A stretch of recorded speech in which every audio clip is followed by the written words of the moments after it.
High Agency Podcast with your host, Noah Ravoy. Good afternoon. Today I'm here with Dr. Garrett Smith, the nutrition detective. And, most of my followers have an interest in maintaining their health. It is a part of developing your agency is to take personal responsibility for your health and for the maintenance of your physical body, because sickness limits your ability to act in the world, which limits your agency. I been talking with Dr. Smith privately a lot, and it's interesting to note that Western medical care starts with a very additive process. You're sick, we're going to give you this chemical, and the chemical is going to take away your symptom. Not necessarily your illness. It's sickness management rather than healthcare. Alternative medicine has gone one step better and said, what can we do to make sure you have the right nutrition, that you're taking in the right things, but it's still an additive process. And Dr. Smith has come up with what I think is the most important part of the puzzle and really makes the alternative medicine work right. And I'd like you to say a little bit about who you are, and then we can start into that subject. Well, I'm a licensed naturopathic physician here in Arizona. So I have, medical license and all that stuff. I could prescribe medications. I could do all these things that I mainly use my doctor title to order. I order blood tests and hair tests, and I do what is called clinical nutrition, which is the treatment of disease through kind of like laser focused nutrition.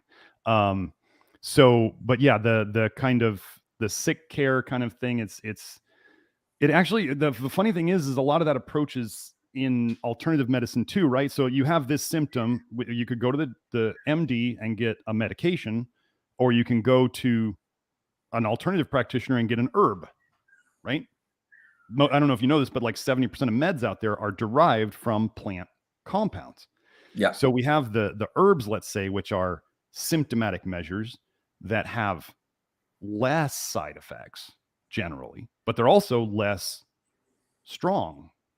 And then we have the pharmaceuticals, which are really strong, and then they have a lot of side effects. And so neither of those, as I joke around, nobody has an herb deficiency, right? Nobody has a pharmaceutical deficiency. Nobody has an herb deficiency. So if we're treating those things, we're using compounds that are not essential to the body to either force the body to do something that it can't do itself, or to force the body to do something that in its wisdom. I mean, I believe in the wisdom of the body ultimately, but in the wisdom of the body that it doesn't choose to do, or that it just can't do yet in its state of health. So we start going, can we use symptomatic things? Absolutely. Like, I mean, if you're in a car accident and you're coding on the table and you need emergency meds to keep you alive that may be toxic overall, but they keep you alive, of course, I'm going to take that myself.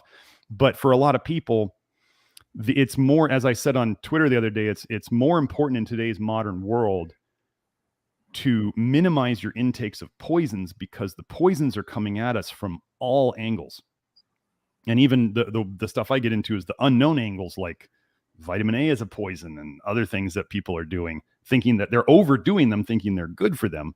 And we start taking these things out and not adding supplements and meds where we don't need to. And then we start seeing the amazing ability of the body to heal itself. So that's kind of one of the biggest things I get into with medicine, is that you have to have a strong philosophy. And I know, talking to you, philosophy is very important. But the whole philosophy of, first do no harm, right? And treat the cause. Well, treating the cause, like getting down to it, would be things, exercise, getting outside, getting the right, I believe that minerals are the real foundation. Vitamins are actually, the whole science of vitamins becomes very, very sketchy when you start getting into it. But minerals are the basis. And then we just get good, clean foods, very basic diet. It's funny, when we looked into the foods of the Bible, it's actually very similar to what we're doing today. We want a really clean diet and a very simple diet, and then everything starts going back to the way it should be. So that's kind of the basics. Well, and even looking to our ancestral diets, we have to understand too that throughout most of human history, we were this close to starvation all the time. And if there was something that would give us calories, even if it was semi-poisonous, we ate it because the alternative was dying of hunger. Yes. To the point where there was many stories during World War II of people eating grass, which gives no nutritional value, but they were so hungry they'd eat like sawdust bread and stuff like this. And now nobody goes, sawdust bread, yeah, that's traditional, and wants to eat that. And I think if you extrapolate that farther, I'm very big on learning wisdom from what our ancestors did.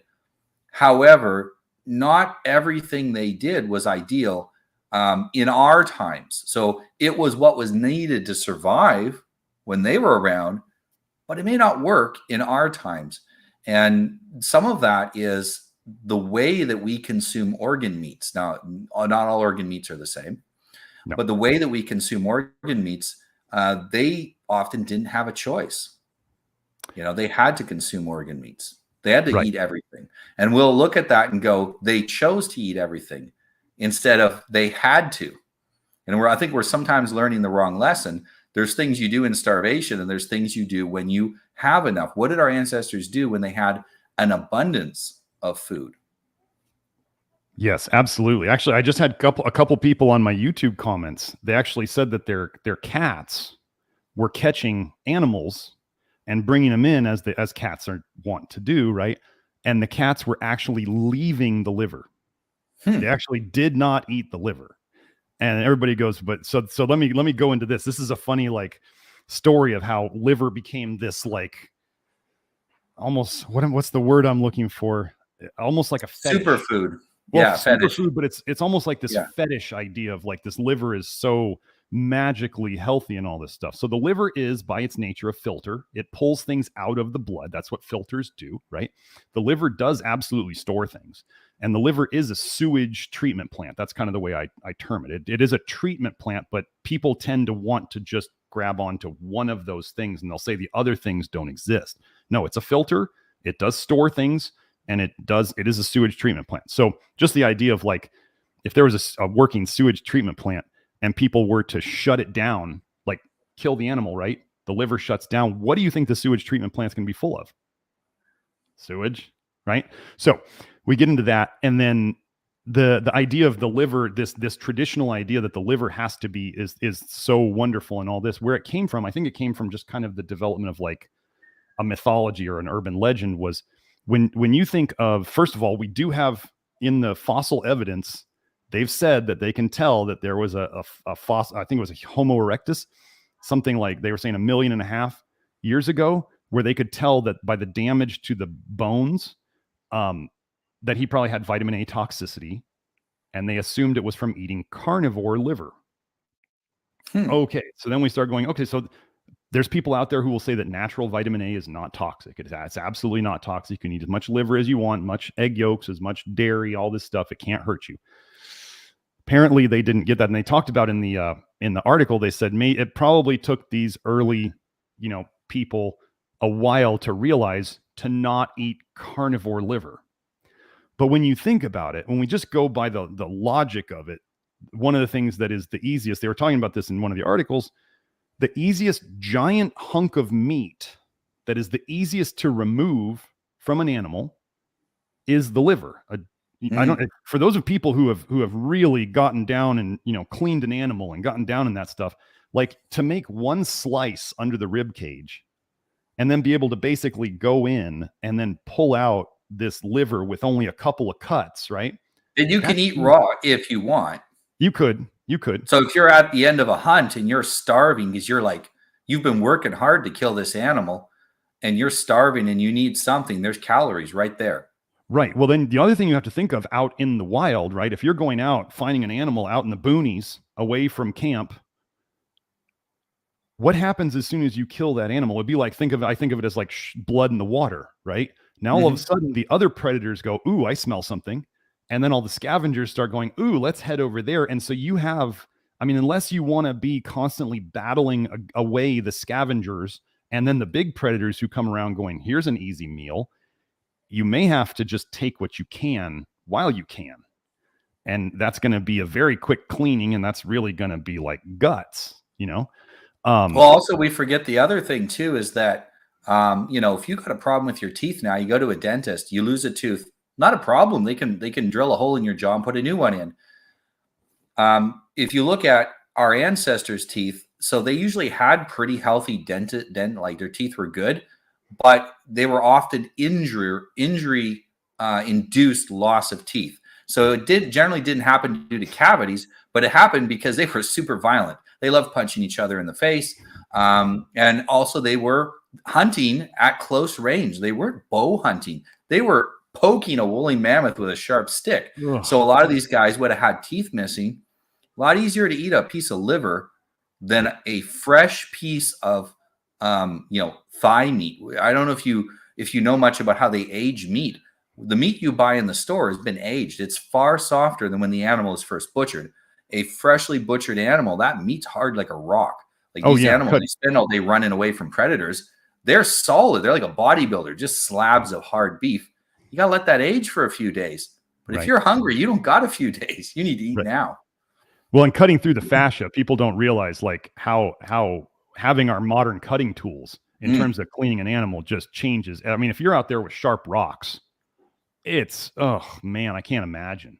So we get this thing where they say let's say an animal kills another animal and they go right for the liver and they say, oh, this must be the magical wisdom of the animal world. And it's like, no, they're going to get out of there before they have like 40 other animals coming and closing in on them. They just got to get their food and get out of there. And so then we've kind of mythologized it into, well, if the animals do it, and if these people who are on the verge of starvation do it, well, this is obviously what we should do. And the funny thing actually in the research that goes along with this is that the only time that they really find any supposed benefit to vitamin A is in malnourished populations. So there was actually a line in a paper called the neurotoxicity of vitamin A and retinoids. It's a free paper. It's gigantic. It goes over all the connections between vitamin A and neurotoxicity.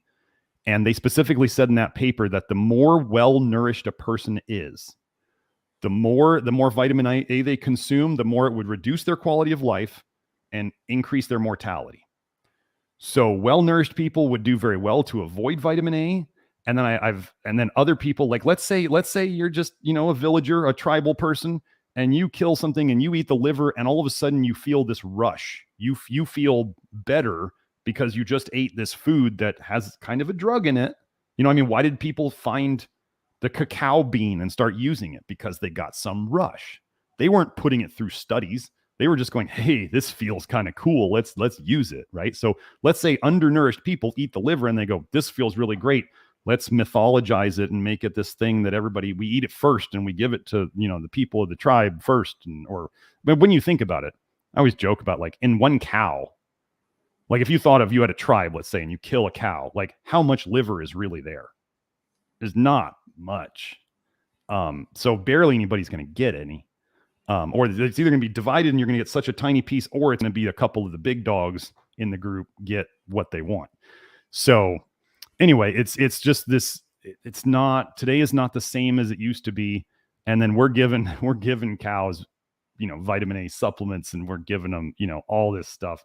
You got people who want darker yellow butter, which means more vitamin A. You got people who want darker orange eggs, which means more vitamin A. And you just get this accumulation. Vitamin A accumulates in your liver. This is not up for debate. I think we calculated once in one study. Well, if it didn't accumulate in your liver, then how could you get vitamin A from consuming a liver? It has to accumulate in the liver. Otherwise, it wouldn't be in a liver when you consumed it. Right. Where people say, oh, well, the vitamin A is so high in vitamin A. I mean, the liver is so high in vitamin A and copper. And then you go, is that good?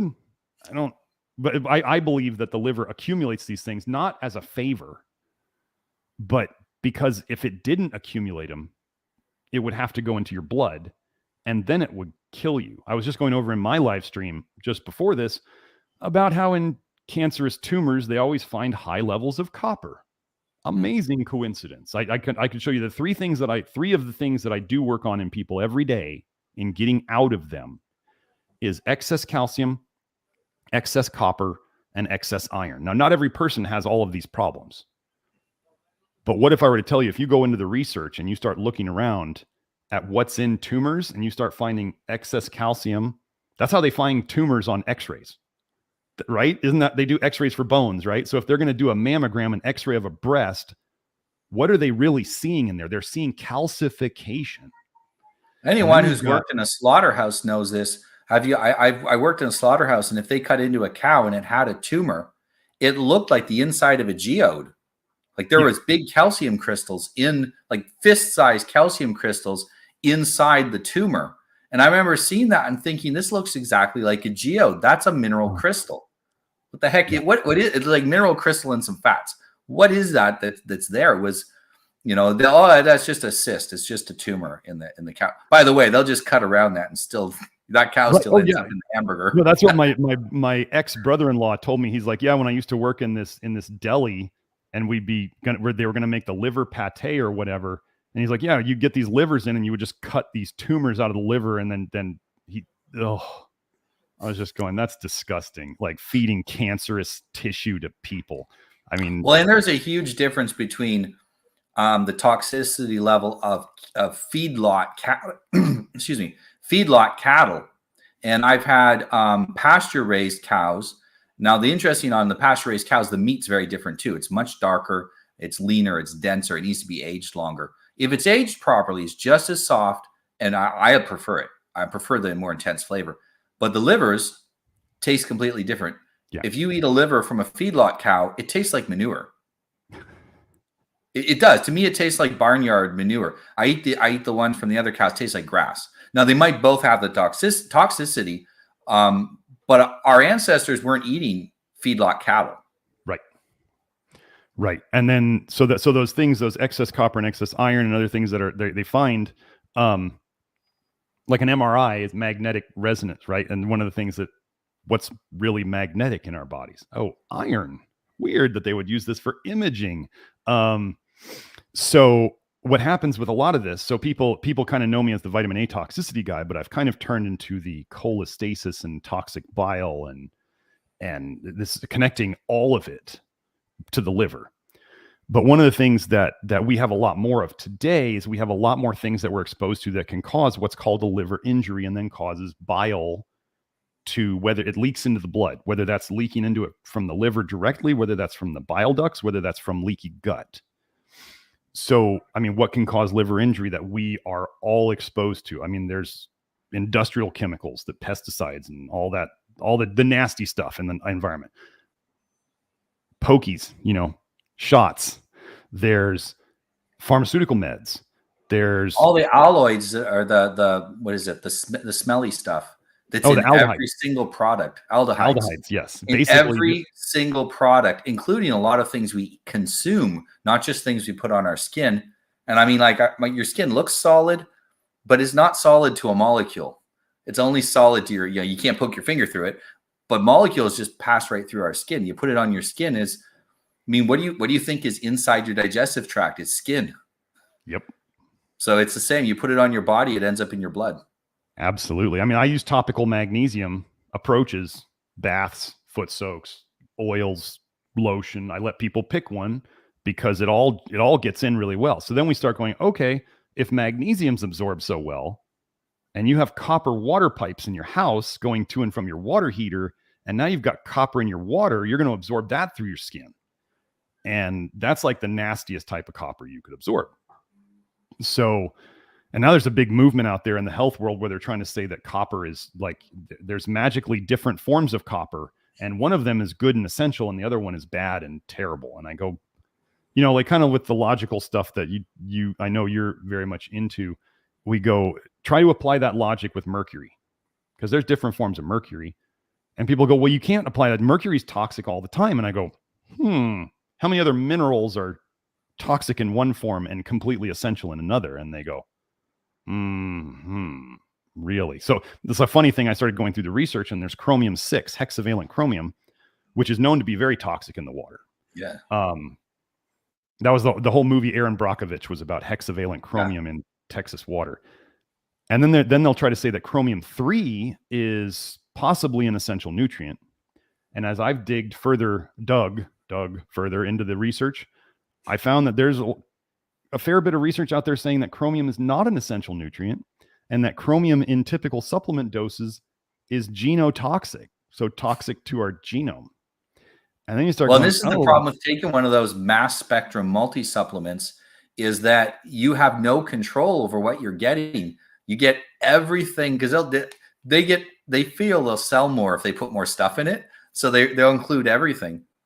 No, I think with chromium and some other minerals, from my understanding is that different forms have different levels of reactivity. So a highly reactive form of a mineral might be more destructive.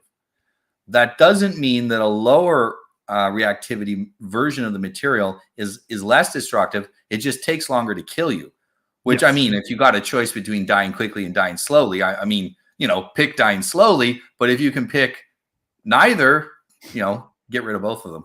Right. Well, you're actually touching on a couple of things. One of the things I touched on in my podcast today is I was talking about getting shot, and I was like, well, you can get shot with a bigger caliber, and you might be like, well, that hurts a lot. I don't want to do that. So let's use the smaller caliber to shoot us next time, right? I prefer getting shot with a 22, thank you. Right.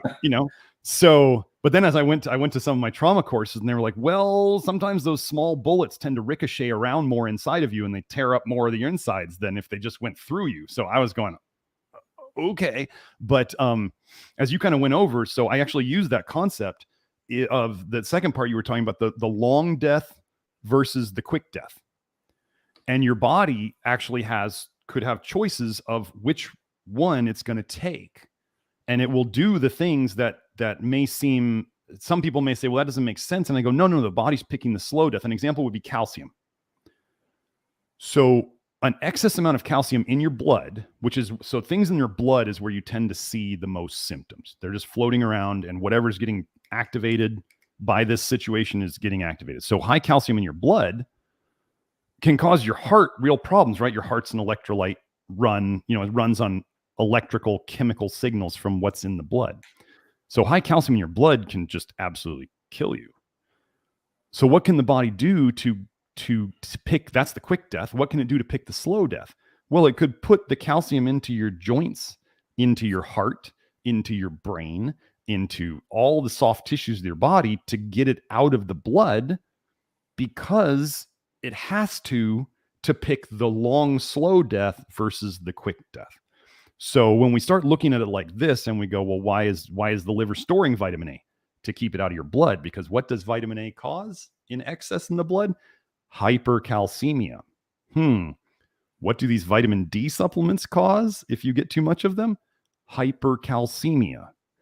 What does the body do with these things instead? It shoves calcium everywhere it possibly can. If people don't understand, when they do that test called the coronary calcium score,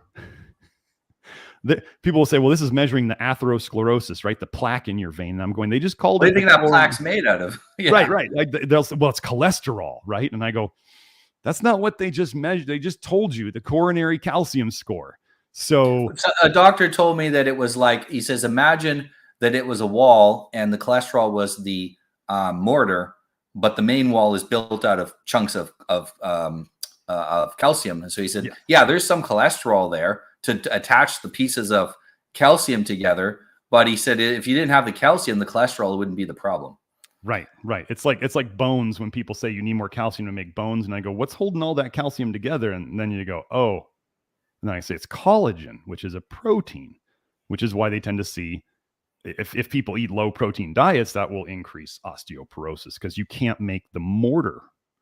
The analogy. Well, and these low protein diet people tend to supplement calcium as well because they're worried about being low on it, and then they just make things worse. Right. That's why there's a lot of heart attacks connected with low protein diets. Yes. There's an analogy I use with osteoporosis, osteopenia, which is that it's not that it's that instead of people thinking that you don't have enough of things, just like we were talking about earlier, where everybody's trying to add and add and add. And so you're going to take vitamin D and you're going to take calcium and you're going to take boron. And I'm going to say all three of those are going to accumulate and become toxic. What we do is we start figuring out, we go, why are the bones losing calcium? Not why, how can we shove more in it? Because if we think about it this way, then we start going, the problem is the bones aren't retaining it. So if you go and let's say, so the bones are losing calcium into the blood because that's how the calcium would escape, right? And we have people go and shove more calcium into the system, whether it's dairy or whether it's pills. So you have more calcium coming into the blood. And then you have vitamin D coming in, like supplements, rat poison. Go look up Terra D3, TERA-D3, and Decon, which is D-CON. Go look up those rat poisons. That's vitamin D. They're using vitamin D. So you're saying that we can get vitamin D supplements cheaper in bulk by buying rat poison? Yes. Even though they warn you that, it's rat poison. Oh, and don't let your dog eat it or it might kill your dog. And if you're going to handle it with your hands, you should wear gloves. This sounds like a perfect supplement, right? You should definitely shove more of this down your pie hole. So we have vitamin D, which when there's plenty of calcium around, vitamin D supplements will increase the calcium absorption from your gut. Does it sound like you hear the perfect storm that's coming here? Yeah. From the gut to the bloodstream. That doesn't mean goes into a bone. Right. So, but then the other thing is if let's say you had a calcium deficient diet, which I don't know how much actually exists if people are eating decent. If you had a calcium deficient diet, what does the increased vitamin D do? It goes to your bone and it pulls the calcium out of the bone. So when you think of vitamin D, what is vitamin D going to do? It is going to raise your blood calcium by hook or by crook. It's either going to do it through your gut or it's going to take it out of your bone. Go look up bone resorption vitamin D. Okay. So we have calcium coming out of your bones into your blood. We have calcium coming in from supplements and vitamin D and all this other stuff that people are doing. Do you know that research started to come out showing that taking calcium and vitamin D for osteoporosis was increasing heart attacks? Weird how this all works. It all starts to make sense. I mean, I do my own, I know there's system guys all around. Like, you and I love to talk to people who are into systems. And I just kind of took the body and I look at it as, like the blood system. It's a pump system. It's just a pump and plumbing system. And then we look at the nerves and we're looking at mostly an electrical system. And then when we look at, the digestion it's just tubes and absorption. And it's not, we don't have, there's not like a brain down in our gut. Like you were saying about the skin, the gut's going to absorb some of whatever you put down there. The skin's going to absorb some of whatever you put on it. That's why I tell people, if you're going to put stuff on your skin, it better be something that you'd be willing to eat because it's going in your system. That's why I only put on my skin and on my kids is a cream made from animal fat that I rendered out myself. So I know there's no additives in it and a little bit of beeswax to make it less liquidy. And that's all we use because it's completely safe. If the kids want to lick it off their hands afterwards, it's not going to hurt them. Right. So we just get into this we're just trying to minimize the poisons going in. And one of the things is we have to realize what the poisons are first. So we can, if we don't know what if you don't know who your enemy is, right, you can't fight them very well. So, well, that's a question though that I have. What is the definition of a poison when it comes to your body? Well, I mean, we have to temper that with, people will say, well, the dose makes the poison, right? They love to throw that out there. And I say, okay, apply that to mercury. And they kind of like start to stutter and they go, well, there's a certain amount of mercury you could have that's not toxic. And I go, it's not that it's not toxic. It's just that it's not enough dose to cause you problems. It's still a poison, right? So then people say, well, what about water? You could drink so much water, you could kill yourself. And so you have to seriously make an effort to do that. Well, you could eat enough food to kill yourself too, rupture your stomach. But I mean, right. So it becomes kind of useless with some of these arguments. And people will say, well, yeah, you can, they finally admit, first they would say that vitamin A is not toxic if you eat it from natural foods. And then I start showing them polar bear liver. And they go, well, oh, of course you could get too much. And I go, wait, no. You just said that none of it was toxic if it came from an animal. And I don't know too many people who are giving polar bears vitamin A supplements. You know what I mean? So then all of a sudden, they change their argument to, well, but it's too much. And then I start going, okay, what is the threshold for too much? And then we start going, okay, I just did a Twitter thread the other day and I have a video about eating liver. causing toxicity and disease from fish livers, chicken livers, beef livers, polar bear livers, sled dog livers, because there was a guy who got stuck out in the the Arctic, and him and his buddy had to eat sled dog liver, and one of them died. Didn't make it back. And they actually said, funny thing about the soft liver, one of the theories about it was that one guy said, well, as the guy was getting sicker, his buddy probably gave him more of the liver because he thought it was easier to digest, right? So he poisoned his buddy quicker. But we just, I kind of lost my track of thought there. What is the definition of poisons? And we talked about the dose. Oh man.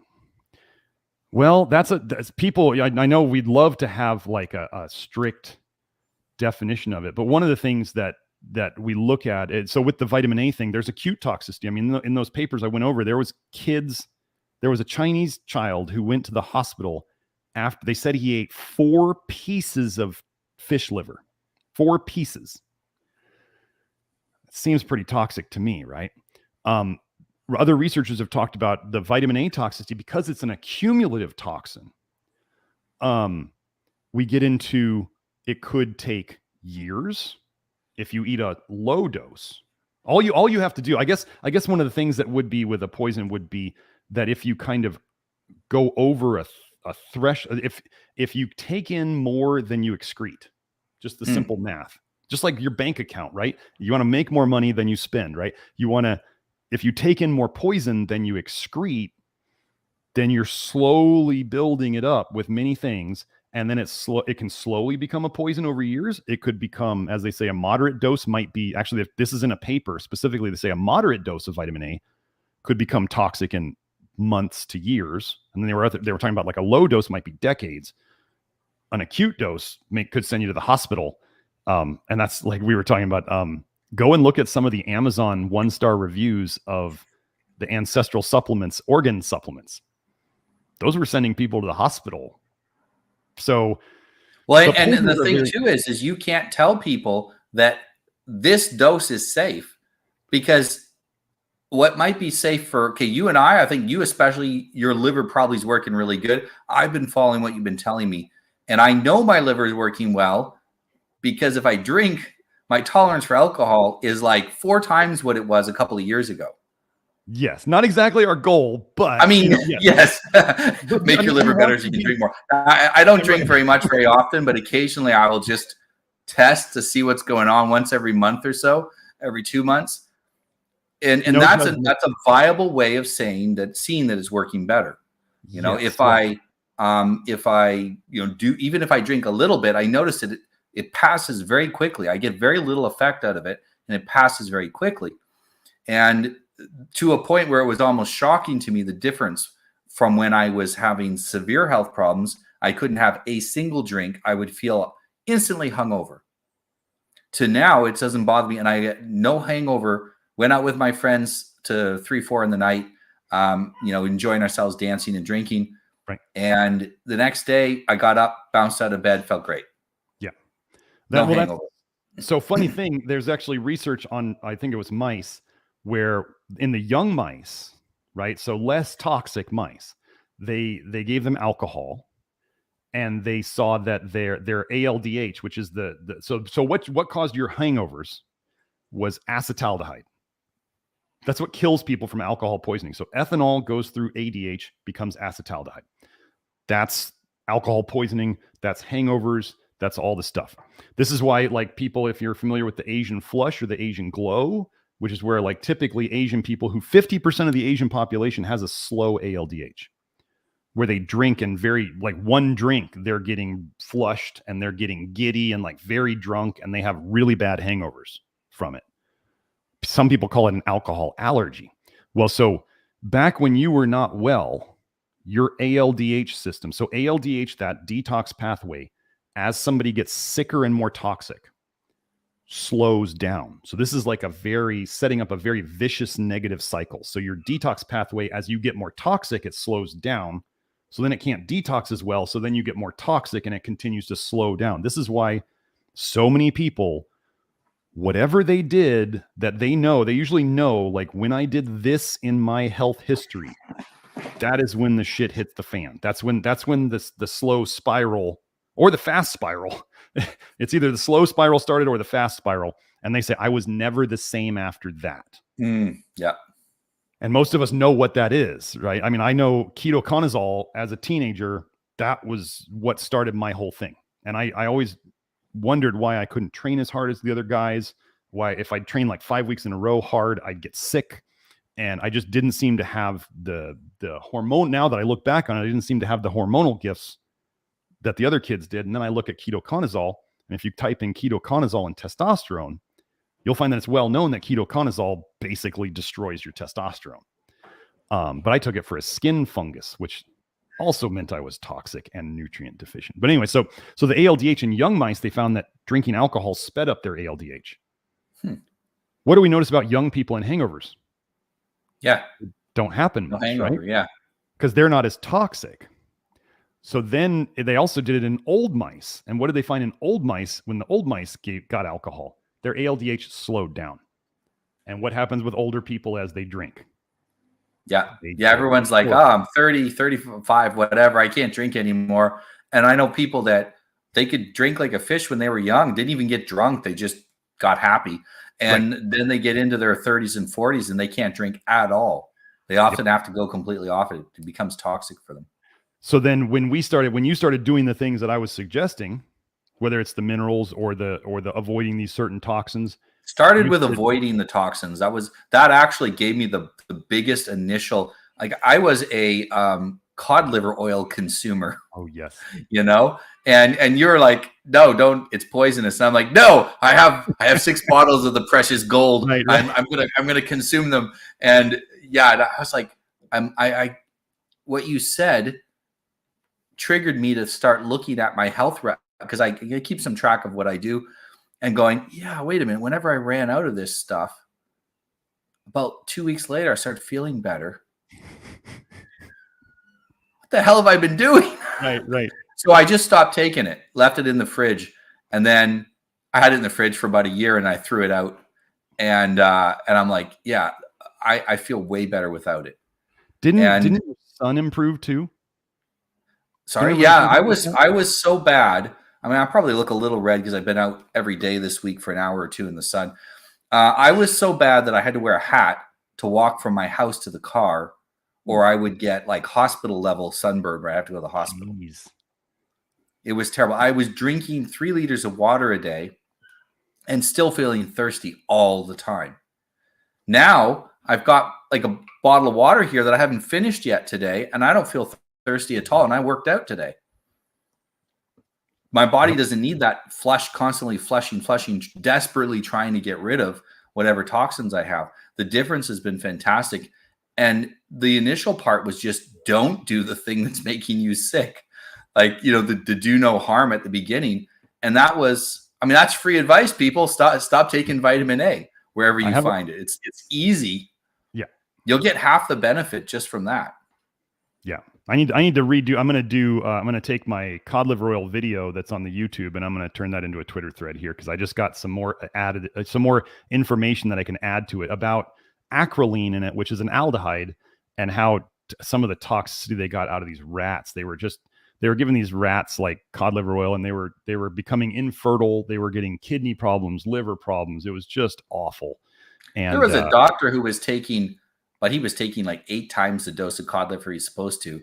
2 years later, he had a heart attack, nearly died. And he sells a lot of organ meats too. Yes, yeah.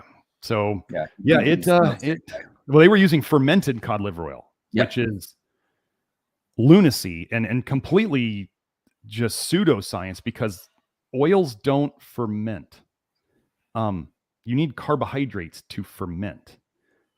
Oil only goes rancid. That's the next stage. You either have oil that's not rancid or you have oil that's rancid. And which basically means it's oxidized, which means it's full of free radicals. Well, yes. And then it also actually, one of the biggest things that happens in it is it forms malondialdehyde. Lovely. So then that's one of the big things that they were finding that was a problem with a lot of the fish oils was the malondialdehyde. So with these fish oils, as they found the rancid fish oils, there's a group out there that advocates traditional diets, and they advocate lots of cod liver oil and lots of dairy and lots of liver and lots of eggs and all these things. And it just so and then they got into the fermented cod liver oil pushing. And all of a sudden, several big names within their community started getting or dying of brain cancer. Well, it just so happens that you can look at the research on oxidized fish oils, and it directly increases brain cancer. So you just have these people who are willingly just completely ignoring, because of this narrative that they've been taught, that it's very cultish, that this is good for me no matter what. And I have people, everybody's trying to do the best they can. So I'm not passing judgment. I mean, you were trying to do the best you can for yourself and your kids. I've always been trying to do that. Everybody's trying to do the best they can. And right, they say you use everybody, being that you're in, kind of coaching and stuff like that, everybody's generally using the best tools they know they have at the time to do it. Yeah. But if you got shitty tools, if you're trying to hammer a nail with a screwdriver, you're going to hurt yourself, right? So you got to have the right tools or you can make things worse. But I have these parents who come to me, and the moms were like, yeah, I was doing this stuff. I was doing the cod liver oil, and then I got my kid on it, or I took it through pregnancy, and my kids are like so sick and so allergic and all this. And I'm like, yeah, we can fix it. You got to get off it. They got to get off of it. We got to get you guys off of this poison. The body is amazing. This is the problem with most of medicine, even alternative medicine, is they actually don't believe that the body can heal itself. They actually tend to believe that once you're broken, you're broken. I mean, like the idea of herbs, right? They give you an herb and it makes your symptom go away. But what's going to happen most of the time if you get off the herb? Right? The problem's just it comes back. Well, I mean, and look, if you're tired, you can take cocaine, or you can go to sleep. Yes. And it's like, if you make it, this is an obvious analogy.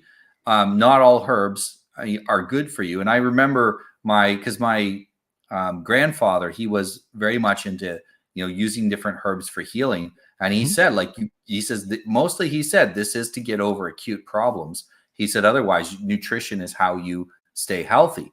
And he said, he says, all herbs aren't good. You can die from like hemlock, very little of it, you'll die. He says, just because it's a plant doesn't mean it's not going to kill you. In fact, I remember him telling me most plants are poisonous, including most of the ones used in alternative medicine practices. The ones that are going to have the strongest effects are the most toxic. Just like drugs. Like the ones that make your body do something, they are making, it's not nutrition, as you were saying. It's not food. There's like food plants, and then there's the drug plants. And I'm kind of harping on herbs here, but I'll also go into like let's just say, and I learned acupuncture in school. I would use it, but nobody has a metal needle deficiency, right? That doesn't exist. So, I mean, what we're trying to do with, let's say, acupuncture is we're trying to put, this is why when we talk about systems like the electrical system, right? You're trying to put pieces of metal into an electrical system to change the conductivity and the flow of electricity in it. You're not permanently changing anything. It's just a temporary adjustment. It's a tweak.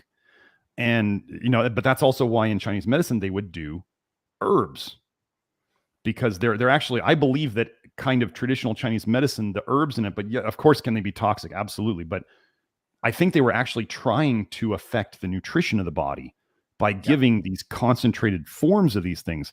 The problem is the herbs of 3,000 years ago of the yellow book of Chinese medicine or whatever it is not the same herbs of today. I mean, and the things we're facing today are different. Malnutrition and low calorie starvation was the number one killer of humanity. Even if you died of a disease, you died of it because you were starving. Yes. Yeah. Nowadays, our problem is excessive calories is the number one human threat to human health. And that really changes the calculation a lot, because it is very easy for us to go overboard on anything we're going to do. We have access to more food than the richest person. An ordinary Westerner has more access to food than the richest person in the world would have 100 years, 200 years ago. Yeah. Yeah. The thing about The thing I love about some of these communities and their obsession with like tons of fat consumption, because they'll say, oh, back in India, they give ghee to people and they would have miraculous recoveries. And I go, have you looked at Indian people on the whole? Like they kind of look malnourished. And if you give a starving person fat, do you think they're going to think it's like the second coming?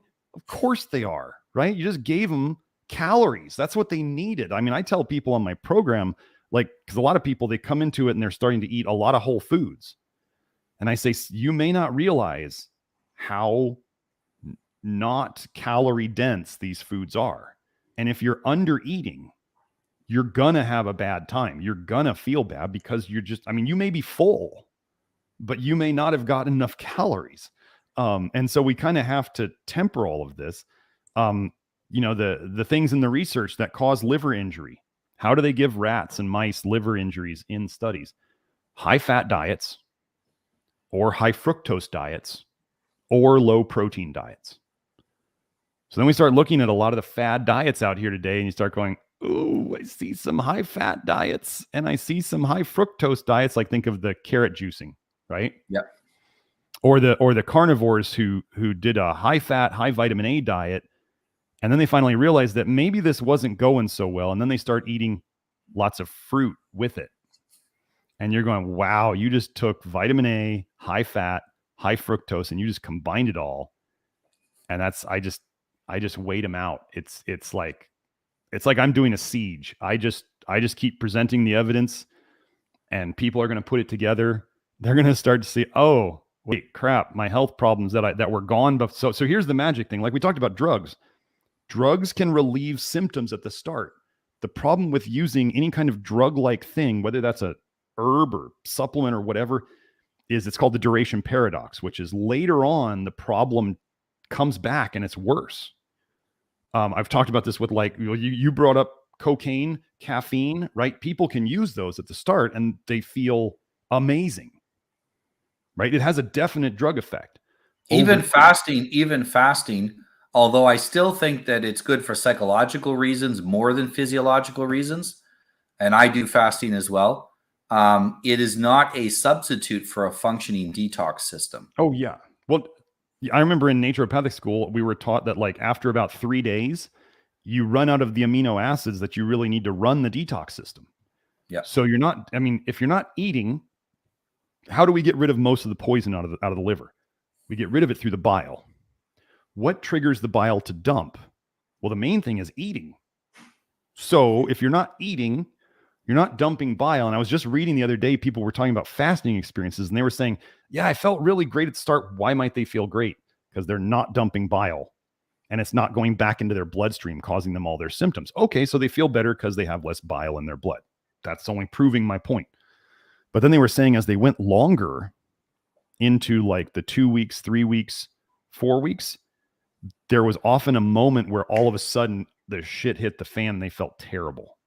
Well, because if you have a bile release on an empty stomach, it flows right back into the blood again. Yes. Well, and then where else is it going to go? Well, it's nowhere else for it to go. Well, people don't necessarily realize that once you start fasting and your body doesn't magically not need calories anymore, right? They'll talk about phagocytosis and autophagy. That's what I mean, autophagy. So you're eating yourself alive. Okay, well, let's just say you had a leaky liver, you had leaky bile ducts, or you had leaky gut. If the body goes and eats tissue away from those places, then the leaks get worse. And then so let's say your liver's been storing up bile for 2 weeks, 3 weeks, 4 weeks. Your gallbladder's full, your liver's full. And it says, time to dump this. Don't care whether we're eating or not. We're going to dump it. And then you have this massive bile release into leakier stuff. And then this is when like there's people talking about, oh yeah, this guy does these 3-week fasts and all this stuff. Yeah, he's had a couple people die.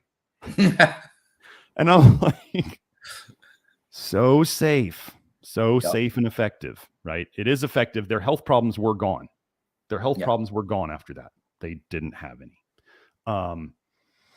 Well, and I think even with fasting, like I said, I prefer it for the psychological benefits. Totally. I also think it's good for me sometimes when I have been overeating, because I train, and sometimes after working out, I am so hungry that I know I'm supposed to eat a certain amount, but I overeat. Now, probably that's good for gains, but then my stomach can't handle that much food. And so maybe I'll fast the next day a little bit. Yeah. Or for a full day. Yeah.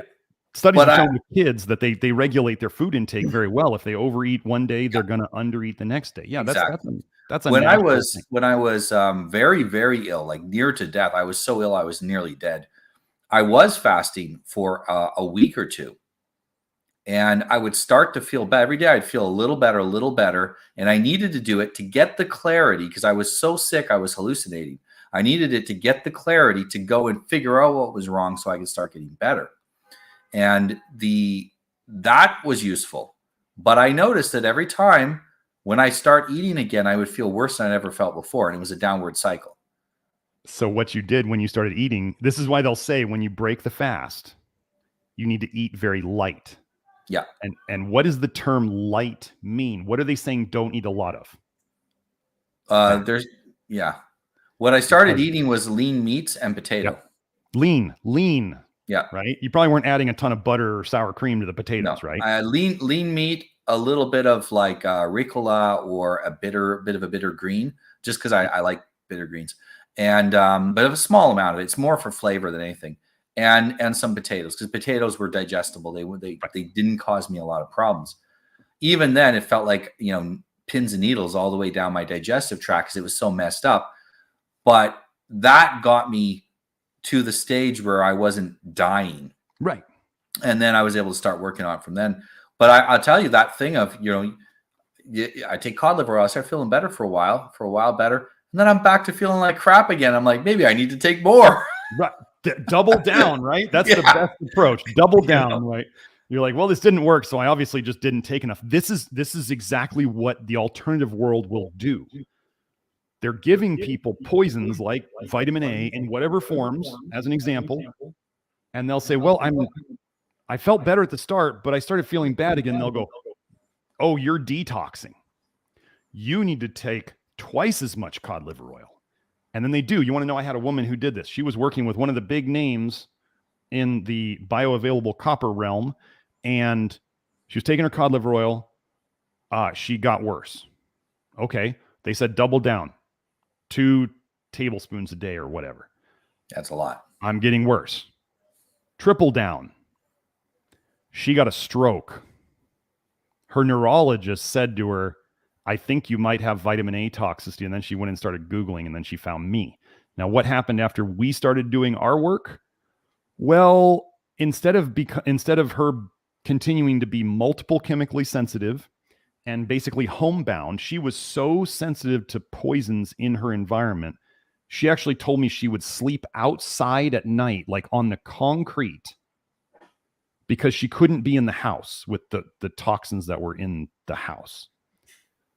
I forget how long it took, but she was back to working within I don't know how many months. She was back to working full time and super happy about it. But what did they say the whole time she was taking all that garbage and getting worse? Oh, you're just detoxing. Oh, you're just retracing. And I'm like, I had a woman who got worse doing stuff like this for 2 years straight. She was like, it almost ruined my marriage. They just kept telling me for 2 years I was detoxing and retracing and all this stuff. And I was like, I'll tell you, when I take the lactoferrin, sometimes I get a little fever afterwards. Goes away within a few hours, and I feel amazing. That's a bile dump. So what you had was a bile dump. Exactly. And I do, as you said, take it with fiber and with charcoal and all that stuff. And if I take it with the fiber and charcoal, now I don't get the fever. That was like the first couple of weeks of taking it. My wife, the same. She's like, my wife's biggest symptom of doing the process that you gave to me showed me my wife's doing that as well, is that in the first 2 weeks of her taking it, she lost about 15 pounds. Yeah. And it was like, she wasn't eating for the size that she was. Like, she was eating the right amount. She was getting a reasonable amount of I mean, she's a mother of 3 small children. She's running around all the time chasing these kids. And then she does some work out of school as well. So she's a busy lady, and she wasn't losing some of the pregnancy weight. And she started doing that. And I noticed that she couldn't drink because it affected her more than it did before. Her normally, her liver worked really well before she had kids. She had zero problems with that. She never got sick. She never took antibiotics, nothing. The medical interventions connected with the post-pregnancy recovery that they gave her, antibiotics, stuff like that, messed her system up. And now we're restoring that balance. Yeah. And her mood is better. She feels better. She's, her libido has gone up. Mine's gone up too. I mean, it is almost annoying at this point. It's so high. And basically, like, it's been a very short period of time since I've been taking the supplements you recommended, and I feel tons better. The detoxing that you did, that you told me to do ages ago, that took a while to get to here. Yes. I thought I was all the way better until I started taking like lactoferrin and some of the minerals you have. And I'm like, oh no, I was just now I've risen to another level. Right. I had some little, you mentioned about that a lot of alternative medicine thinks you can't be fixed once you're broken. I had some cysts that were they're not dangerous. They're not going to kill me, but they're annoying. And they're about the size of a grape, more or less. And I've had several of them disappear, and a few of them shrink a lot in size. And I've had some of these for 10, 15 years, and they just disappeared. And it was all this happening at the same time. And that's the only change I made to my lifestyle, was adding in the lactoferrin and the minerals that you recommended. Yeah. Well, so we get into this is exact. I have a lot of people who come and the Love Your Liver program at my website, nutritiondetective.com. That's kind of the basis of what I do. I mean, it's a lot of stuff because we've been fed bullshit for 100 years in nutrition. I mean, people don't realize that the early vitamin A studies were funded by the Rockefellers. So if you want to trust somebody, I mean, go trust the Rockefellers with your nutrition. They have your best interests in mind. And when they realize that Bill Gates' favorite vitamin is vitamin A, and then they maybe start going, how do we get the rice to have vitamin A so that you can't escape it? Yes. So for half the world, right? We're going to feed half the world golden rice that has been genetically modified to put beta carotene in it. And then you have the people who will say, well, that's not natural vitamin A. And I'm like, no, it's completely natural. They just sent in genes that make it. How is that not natural? I mean, the same guy that wants to reduce the Earth population is concerned that people aren't eating enough food. There's a conflict of interest there for him.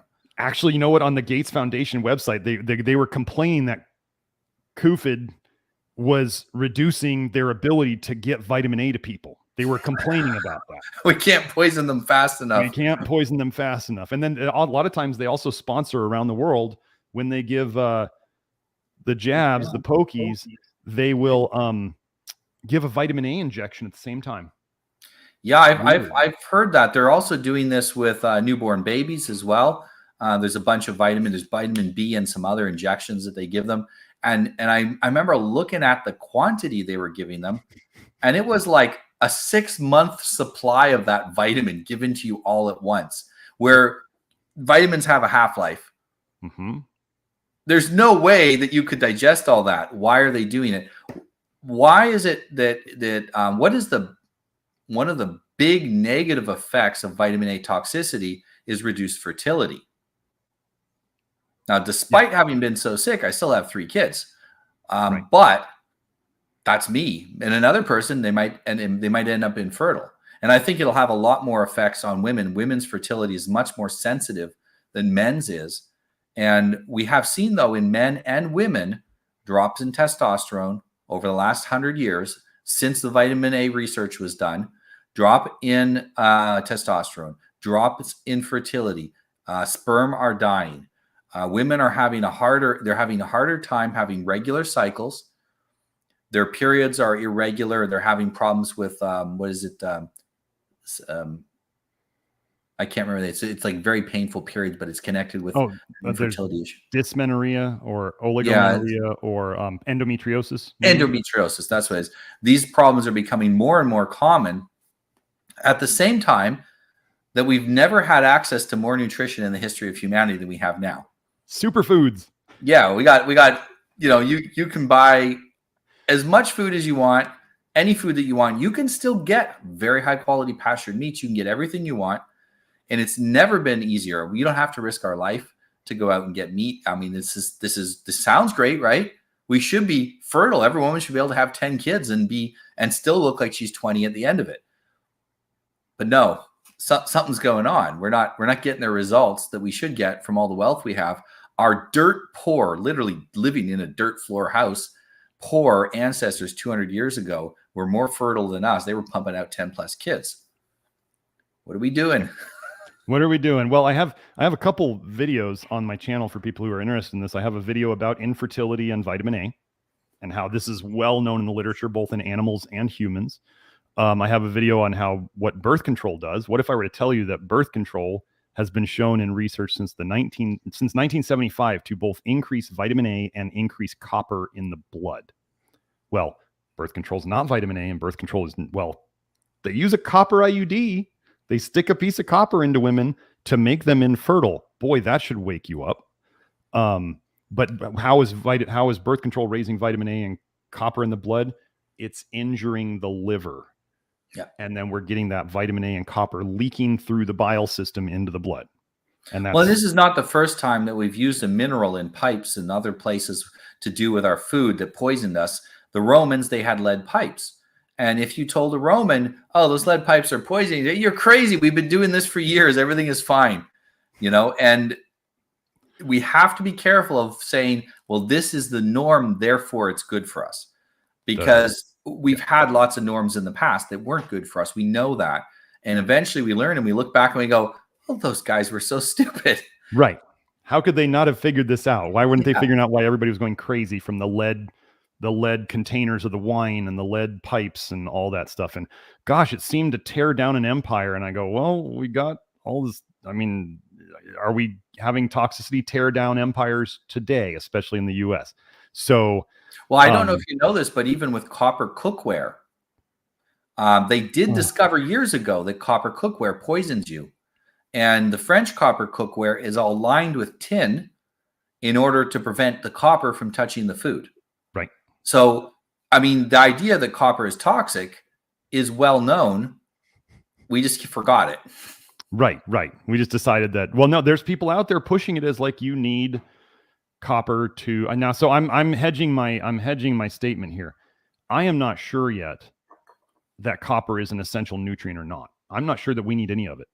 The way I got to where I am today is by being open-minded to everything. We may need a tiny bit of copper, but it's definitely not what we're getting today. It's definitely not. I mean, I had a personal experience. I got one of those, those copper bracelets. Mm-hmm. So I got one of those and I was wearing it thinking it was going to help me because this was my early days in hair analysis. And a lot of the people in the hair analysis world were like, oh, copper's good. And you need to get your copper up on your hair test. And I was wearing it. And I noticed that one night when I wore it to bed and I absolutely could not go to sleep, just could not. And copper is a very estrogenic mineral. It's very stimulating and it's very electric and conductive, if you want to say it that way. So I was sitting there and I went, is it this damn bracelet? Is it this damn bracelet? I didn't want to take it off. I took it off. I was asleep within like a minute. It was I was absorbing that copper through the skin and it was overstimulating my nervous system. Symptoms of copper toxicity, there's often an electrical buzzing feeling in the nerves. And as we get it out of people, let me give you a quick story about, since you were talking about your wife losing the weight. I have a good buddy. He lives in a house that had significant copper pipes. Like I think most of the water piping in the house was copper pipes. Not just most people, it's just to and from the water heater. But his house was mostly copper pipes. He was watching one of my live streams one day and he was like, I was describing copper toxicity symptoms and he had the buzzing. He had the like bilateral either arm weakness or leg weakness at the same time. Like he used to do a foot soak with water at his house and his legs would feel dead after it. So he started putting together, he's like, oh my gosh, I have a copper in the water problem. So he decided he was going to not shower at his house and not do the foot soaks and not do any of that stuff. He was going to go to his sister's house who didn't have this issue. He lost 7 pounds in 2 weeks just from that shift. We really have no idea of how much poison is around us. I have a video on my channel. Why is the weight loss and the poison connected? I know, but for the audience.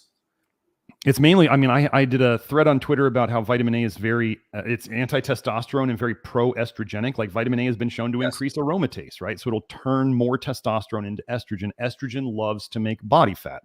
That's why women are generally, as I say, smoother than men, because women have more estrogen. Estrogen loves to make body fat. I mean, we all need a certain balance of it.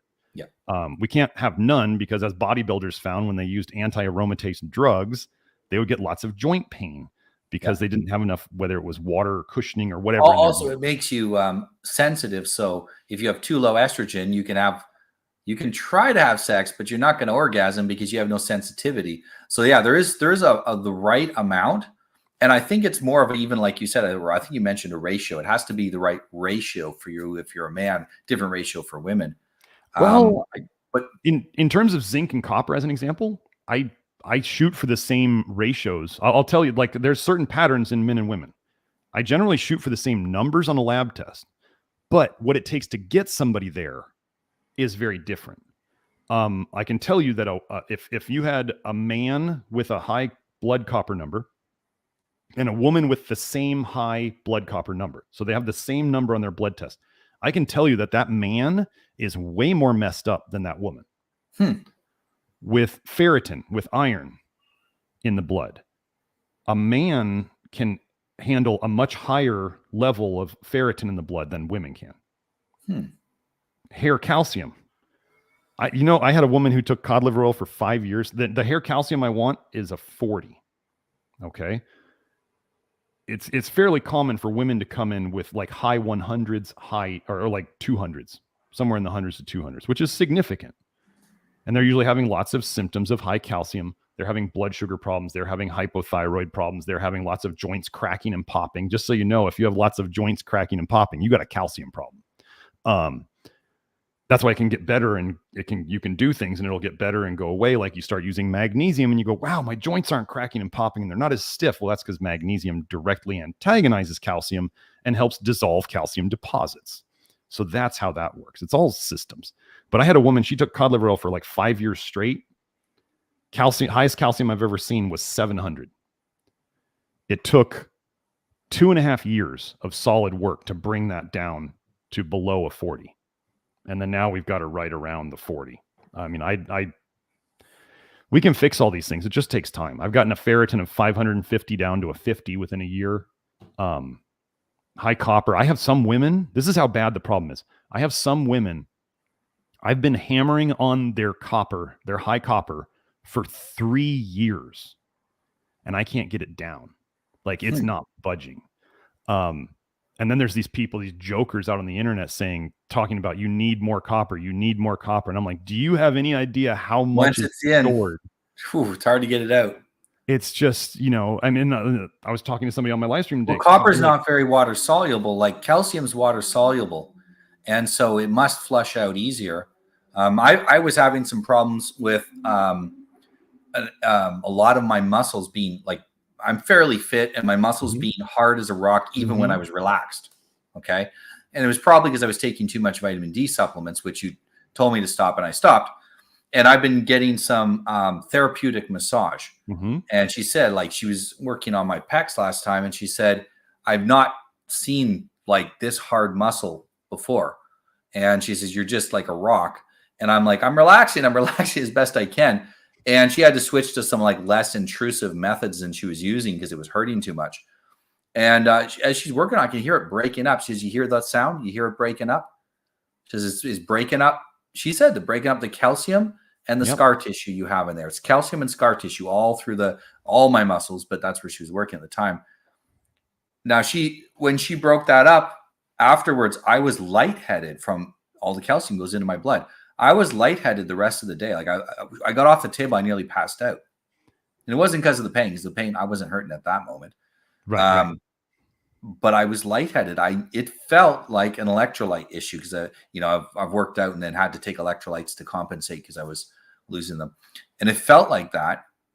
And now the next days afterwards, I feel so much lighter, and my musculature feels like I felt like I'm smaller, but I'm not smaller. Everything works better because you've had that worked out. Right. And a lot of people, after they get a massage, they they feel good, but they also feel detox symptoms, stomach symptoms, dizziness, blood pressure issues. And that's because I think that that helps us to detox parts of our body that are storing toxins. Our fat stores toxins. That's why we know that women that get massages lose fat faster on the same programs than women that don't get a massage, because the massage helps to break things up and increase the processing of the toxins out of the fat. And like my wife, for example, what it must have happened is she took that and she took the lactoferrin, and basically for 4 hours after she takes it, she's on the toilet. And then what's happened? In the early phases, that's not still going on, right? Yeah, no, that was like when she takes it for the first week or so. Yeah. And then afterwards, she's losing weight quickly because she's no longer having to store the toxins. Her body doesn't need to keep the excess fat as a protective measure. Some of the things, like I mentioned with my buddy, some of the minerals, two of the minerals that we talked about, zinc and molybdenum, are direct copper antagonists. They directly work against copper and help to protect the body against it and to help get rid of it. Now, lactoferrin is also known to bind to copper and help get rid of it out of the body. So you guys introduced for her 3 direct copper antagonists. And then generally you start getting vitamin A out of the diet. And then we start seeing vitamin A and copper are completely intertwined. Absolutely. You cannot really separate the two of them. So if you remove the vitamin A's influence on the copper is going to be less. So you worked on taking out, this is the whole basis of what I do. I got one great philosophical thing from my naturopathic philosophical classes in med school. It was from a Dr. James Sensenig, he was great, but he said, give the body what it needs, help it get rid of what it doesn't want, and then get the hell out of the way. Because that's all the body really needs. And I took that more to heart than anybody in my class. And I was still doing that to this. I mean, it was like when I was doing testosterone therapy for men for a while, and I did it and I was good at it. I mean, I was good at it enough that one of my clients went to another doctor when I just told him, I'm like, look, I had personally a professional ethical issue with it, because I'm not treating the cause. That is my mission, nothing against taking testosterone therapy, but my mission is not to give guys testosterone. My mission is to find the cause. And if I continued to I look at low testosterone as a symptom. It's not the cause. There's something, if we go, well, if you have a zinc deficiency, we know zinc deficiency causes low testosterone. We know selenium deficiency causes low testosterone. We know magnesium deficiency causes low testosterone. So if those 3 things weren't addressed first, and we just kind of give testosterone, well, then what the problem can be later is we had the guys feel better, and they go, well, shit, I don't need to do anything now. I feel so much better. I don't got to do anything else. I got my boners back, and then over time, we can assume that the original problems that were there that caused the symptom are still there, and they have been festering for years, slowly getting worse. And this is why when men eventually say, I want to get off of this, and they try to get off of it, and then their problems come back, and their problems are even bigger than they were when they started. Because not only have they gotten older, and age is a reality, right? I mean, age is age, but it's nowhere like where the MDs are like, they got a 30-something with like knee pain, chronic knee pain, and they're like, well, you're just getting older. Like, that's a crock of shit. That's an excuse because they don't have tools. But I mean, I'll tell you, a 60-something is not going to heal like a 30-something. That's just the way it is. So it's better to fix yourself when you're in your 20s and 30s rather than to wait until your 60s and 70s. But oh man, I lost my train of thought again. I've been going since this morning. TRT and will we? So I was good at that. It wasn't what I wanted to do. I tried it myself once, and actually now that I look back on my when you start learning the stuff that's in the Love Your Liver program, and you really start getting into it and you understand it, you can look back on periods of your life and see why you were sicker and see why what you changed got you better. You've been talking about this whole time. Like I did this, I got worse. I did this, I got better. And then when you start knowing what affects the liver, it's really very, I hate to use this word, but it's very, well, it gives you agency, right? You start to learn what makes you better. I was about to say empowering, and I was like, I hate that word. And then I was like, agency. Why don't I just say agency? It's the same thing. It's just better. It's for men. It's the same word. It's for men. Yeah, there we go. That's it.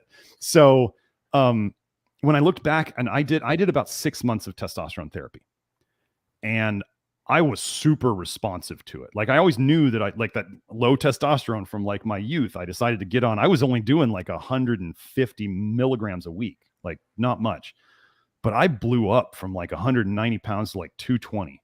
And did I gain some fat? Yeah, but I was big. I was like, when I heard bodybuilders talk about like there's super responders and there's like normal responders or low responders, I was like, I saw why this one bodybuilder I talked to in a supplement shop when I was probably in my 20s, he was kind of looking at me, looking at the muscle bellies and that stuff. And he was going, you could do this. And I was like, I don't want to take steroids, man.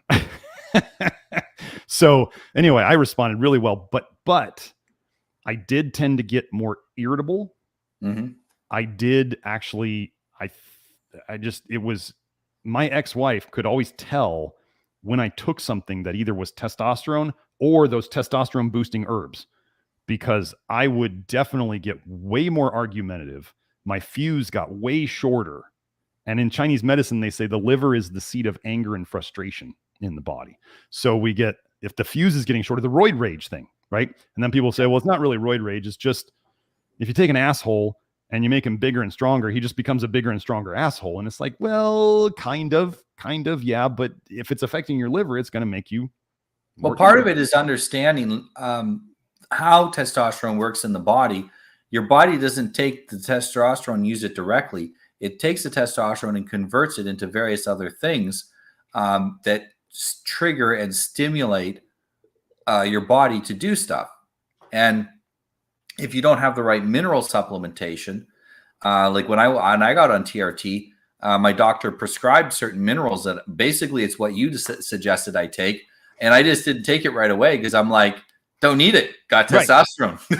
Right. Yeah, like everything's working fine now, doc. I don't really need that. No, I totally. I'm going to do a phased approach so I know what's creating the effect.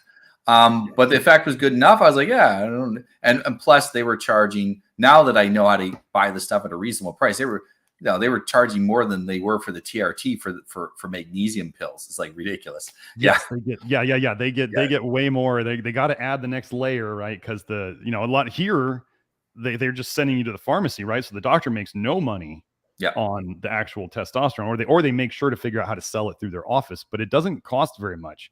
But yeah, the supplements, a bottle of supplements can cost just as much, or a couple bottles cost as a month's supply or several months supply of tests. So, but yeah, I got into it and it didn't work very well for me.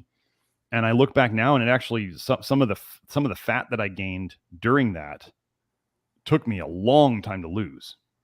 And I just know it now. I just look back and I go, yeah, my liver was more toxic after it. I don't get into the whole, like people say bioidentical hormones are less toxic. And I go, yeah, that's true.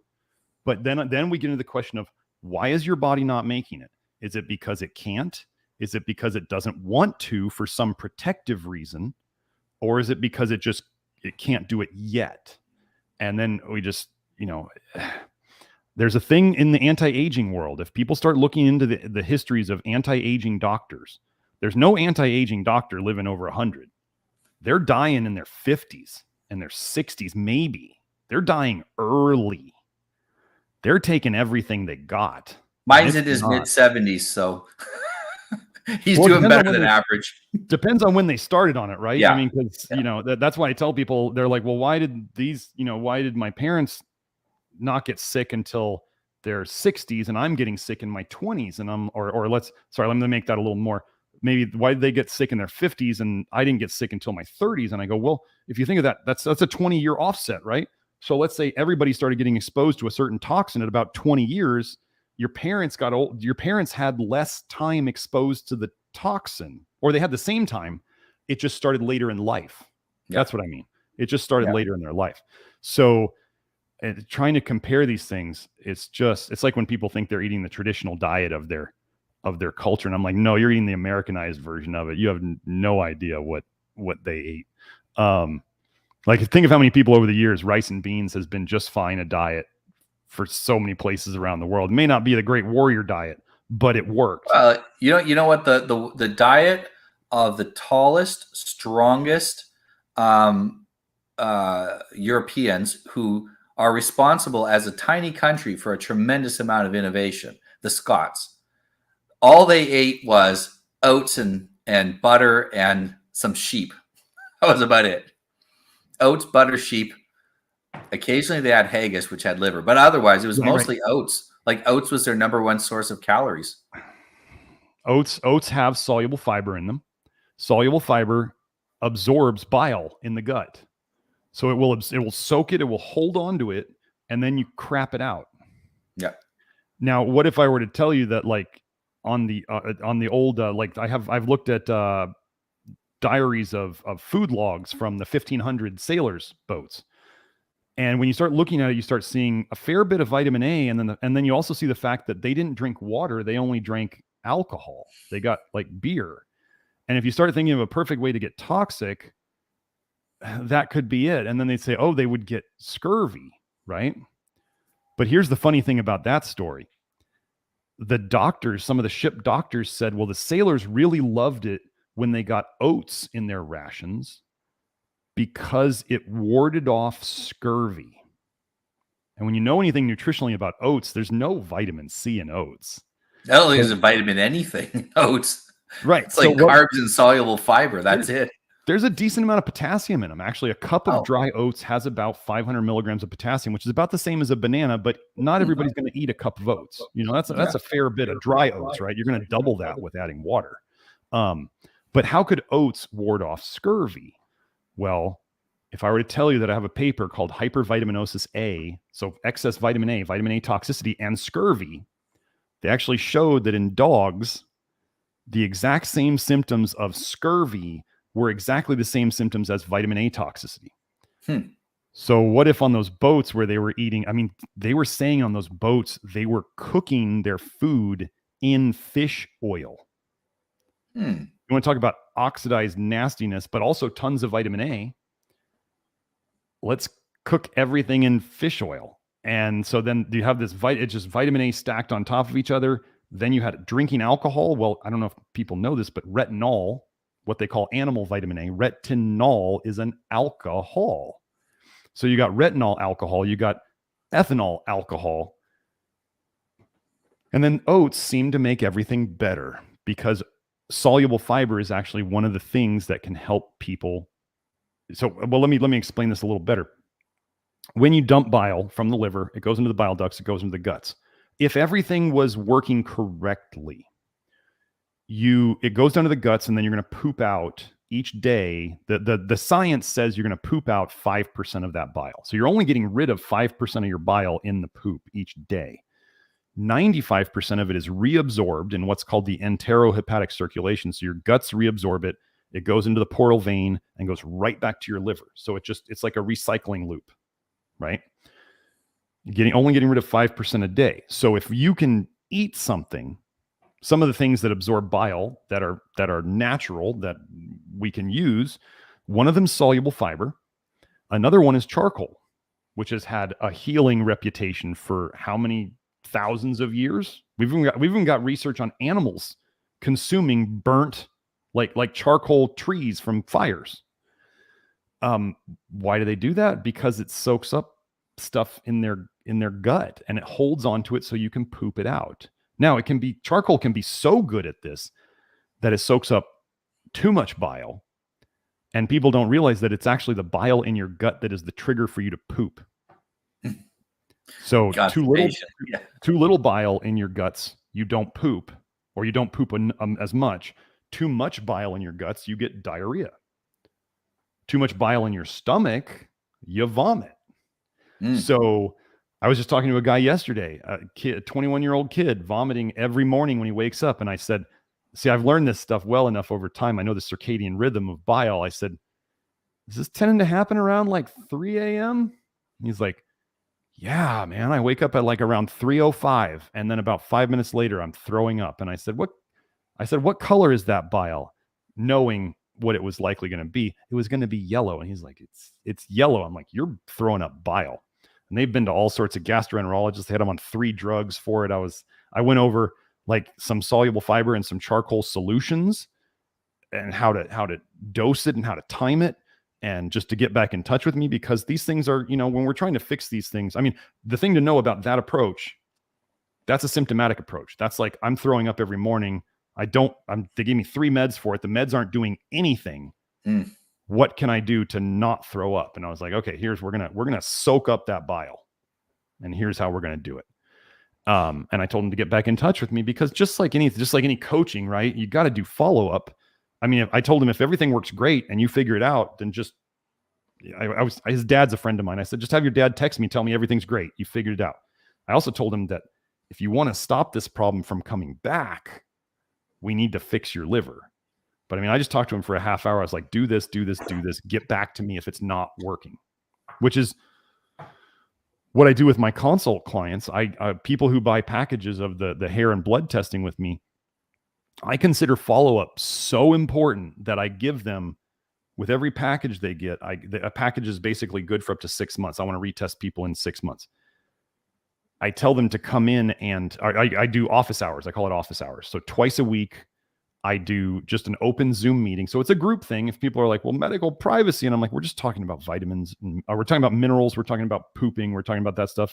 This is the free stuff that's included. If people want private consults, you can pay extra. But in your package, we do the free thing. And I have people who show up almost every meeting because, we're working on stuff. It's been the best thing to be able to give, like, I think it's good when you have those groups, because it normalizes problems. You're like, oh, you're having that problem too. Okay. Because a lot of people, they're not dealing with their issues because they have shame around them. And I have found that working with people in groups really helps with that, because someone is suffering so badly, they will overcome the shame to talk about their problem. And then I can see everyone in the group go, oh, okay, I had that too. Yeah. And now they're like, I'm not a freak. I have a problem, and so do some other people. And they've resolved their problem. They're almost there. They're farther along than me, whatever. And it gives them the hope that they can do it as well. Yeah. I want to just remind people that if you want to get in touch with Dr. Garrett, the contact information is in the description of the video. And if you're on Twitter or anywhere else, you can get what's your Twitter handle again? Twitter is NutriDetect. I had to shorten Detect. Great. Yeah. And if you can't find him, but you're following me, DM me and I'll DM you back the link to his Twitter feed. And this has been a really enlightening conversation. When people want they want that one-on-one help, they go to your website and they can book a consultation from there, correct? Yeah, absolutely. We're kind of old school. Like, we don't do the Calendly or the online schedule like you do. We're still kind of the old doctor's office where you call the front desk, and Julie is amazing. Julie's my practice manager. She handles all the logistics, all the scheduling, all that stuff. So yeah, her email's admin@nutritiondetective.com. But yeah, so we do private consults. I still do private consults, but I realized, actually, after some of your coaching and using some of this stuff you had taught me, I was like, I need to start. Because I want to create more and help more people to get my content out there, help this get out there more, I realized I needed to have more time. Yep. And so I started doing the small group consults. So there are private consults, they cost more. There's small group consults. And then for people who have joined my private network, we actually have, for people who want to do it themselves, I have a video series that goes over analyzing it themselves. I do warn people that, like, you're a rookie, and this is one of my favorite sayings that I use all the time, is this is not a game. Like, people say, oh, Dr. Smith, you love zinc so much. Can you take too much zinc? And I'm like, of course you can. Absolutely you can. I had a guy, he had a chronic problem for years because he used to take 150 milligrams of zinc a day for better boners.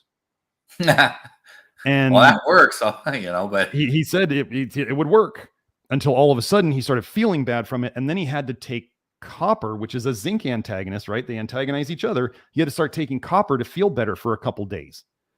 And then he'd have to go back and then take the high zinc again. And so he got stuck in this loop. Ooh. And back when I was working with him, I didn't know how to fix it. I hadn't experienced it. I still haven't found anybody who has done that to themselves again. But so if you have I have a pretty big database. I'm kind of pattern recognition in my field. I have a pretty big database of things that have happened. But when I have these singular people, like I have some women who took up to 300 milligrams of zinc on occasion based on their symptoms. And they had talked, this is where context is everything, and having coaching can be critical. I talked to them and I said, they were basically saying, I have very specific symptoms that I know that when I take enough zinc, they completely go away. And I said, okay, I'm going to give you the okay to do this. When those symptoms start, I'm like, you're dosing it based on symptoms, right? And they said, yes. I said, when those symptoms start going down and you don't need as much zinc, I want you down off that zinc. Don't do that. And they were like, oh yeah, I'm already doing that. They're like, every day I don't need the same amount. And the trend has been, I need less over time. And now they're back down to like more normal doses of zinc. But, if I would have set a hard stop of like, well, you can only take 100. You can't take more than that. And they'd be like, then they're just suffering. But they went off on their own. They said, well, I took this much because I DM'd with this other person and she told me she had done this much. And I thought I'll try it. And I tried it once and it helped. And then I just went, okay, don't go spreading this around. We're talking, we're doing you. And then, and we start working on it. So it's really, everything, there's principles in all of this work, and then there's exceptions to the rule. And that's the reason you need to talk to an expert on things, is because most people at some point will come across some exception, and those who don't, they need to work with a coach because it helps to normalize it for them. It helps them to go, a lot of people are very hesitant to try something, whether it is to improve their dating life or improve their physical health. They're hesitant to try things because they're trying from a place of, frankly, ignorance. They don't know, because these are very specialized things. I mean, dating's a relatively new concept. We didn't date. We went to church. We said, your parents said to the other person's parents, maybe our kids should get married. And then you got married. Right. There wasn't a lot of this dating. The same with health. People didn't really think about their nutrition when they're starving to death. They're just like, anything that can fit in my mouth, I'm going to put in. Yeah. And, we didn't even think about weight loss and being fat. We ate as much as we could until the fall. And then, halfway through winter, we ran out of food, and then we starved until spring, and then we just did that over and over again every year. We didn't have to worry about these things. This is really first world problems. Absolutely. But the difference between what your life can be like with help and without is amazing. And, I keep saying this to people, there's no need for you to keep suffering. You don't need to keep suffering. You need to talk to a specialist and solve your problem. And many people have talked to people before. They've done things, they've done something, and they haven't got the results they want. I hope that at the end of this video, people understand that talking to Dr. Garrett Smith is going to help you get the results you want. He knows what it is that he's doing very well. And he's not operating from a guesswork. You're very much, and I joked about this before, that, I'm not a nerd. I don't give, I don't give studies and sources for what I say. And, you're not a nerd either, but you're very much working from the science, and not just the paper says do this. You actually go in and read it, understand what it means, because a lot of times the summaries are unintentionally deceptive. And I think it's unintentional most of the time. You go in and read the paper and you'll see what the results are. And you've done that work. Look, save yourself years of suffering and go get the help you need. Yeah. On that note, the funny thing about vitamin A papers is whenever you come across a paper that's going to, when you start reading the conclusions, and they're going to say that vitamin A was bad in this case, vitamin A was causing problems, every time they start the paper with vitamin A is necessary and good for all of these things, and they repeat all of this, so that then when they do the heresy at the end of like vitamin A is causing problems, then it's like they're forgiven or something. But yeah, I wanted to say something about your work. What did I do? I think I did like, I've talked to you about 15 times, and you talk a lot about your 10 session package as being a lot of what many people need. 10-12 sessions changes your life. Yes, it absolutely did. I actually gave some of those sessions to my ex-wife back then, and it did actually really help during the time it was not meant to be, sadly, but that stuff happens. But it was super helpful for me. Actually, for those of you who are listening to this, who are on my Mighty Network, the Love Your Liver Network, that was actually Noah's idea for me to do that. Noah had several great ideas for my business, and some of his suggestions about agency and building that stuff. I mean, now I probably got into, I'm big on, I love my guns for fun, gun shooting, and that I'm going to do a competition this weekend, maybe 2. And it was kind of building agency got me into doing survival classes on my own and doing all this stuff. So I just really want to say that coaching, health coaching is great. I just say general coaching for what you do, Noah. I don't know, or agency coaching, if you want to say it. Yeah, I think my main thing I do is what I describe it as relationship coaching, including your relationship to yourself and between yourself and the world. And yes. And that is, how do you relate to the world? It depends on your level of agency. Yes. And I just wanted to say that I still work with you, and I absolutely wouldn't trade it for the world. And then we kind of became friends through it, because we're both kind of, as I'm going to say, nerds in our own way. And then we both kind of geek out on each other's stuff. So it was really quite, it was just great. It's just been a and my health has improved dramatically since following your instructions. So, we've really been able to help each other, which has made benefits in both of our lives. And I think both of us also come from that standpoint of two things being incredibly important to us: following the truth for its own sake, not just for the sake of helping clients, but for its own sake, but also genuine care and concern for the people that we're helping. Yes. I think there's a lot of people in the nutrition and other areas where they're calculating the profit, and what they're saying is always calculated to not interfere with the profit. And I found that the more that I speak truth, the more money I make. And I think it's been the same with you as well. And there is a high demand for truth. There is people and companies that don't tell the truth, that manipulate, that lie. They may be profitable in the short run, but in the long run, they destroy their customer base. They get sick. Their customer base gets sick. They end up dying from following their own advice. And what ends up happening is it is not how you create something sustainable. And for us, it's not even about that. It's following the truth because that's the right thing to do. There's a certain personality type, certain conscientiousness to it where you must do it, whether it's good for you or not. Right. You must follow the truth. And I do it because I can't do it any other way. And it just also happens to work out good for me. Yeah, so, I'm absolutely the same thing. I tell my kids, the people who think, they read Twitter and they're like, I'm going to be an overnight success. And I go, no, me getting to where I am. I started I started practicing in 2006, and I got to the vitamin A thing about almost 4 years ago now, getting close to 4 years ago now. And it took me, I tell my kids, it took me all that time to figure this out. Like, you want to really change the world, it's going to take you some time, but I've had some help along the way.